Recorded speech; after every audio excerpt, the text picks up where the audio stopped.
ফিলিস্তিনের আকাশ থেকে কান্নার আওয়াজ শুনতে পাই, হায়নাদের ওই তীরগুলিতে একটু মনের স্বস্তি নাই। ফিলিস্তিনের আকাশ থেকে কান্নার আওয়াজ শুনতে পাই, হায়নাদের ওই তীরগুলিতে একটু মনের স্বস্তি নাই। হারানো সেই ইমানি শক্তি জাগাও আরেকবার, হারানো সেই ইমানি শক্তি জাগাও আরেকবার।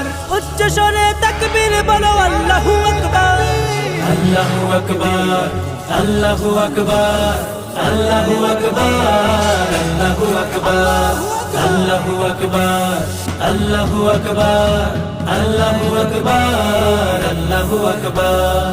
রক্ষা করো প্রথম কেবলা মুসলমানের প্রাণভূমি, খতম করো তাদেরকে আজ লক্ষ্য পানে যাও তুমি। রক্ষা করো প্রথম কেবলা মুসলমানের প্রাণভূমি, খতম করো তাদেরকে আজ লক্ষ্য পানে যাও তুমি। তোমার হাতেই আসবে বিজয়, আসবে রে আবার।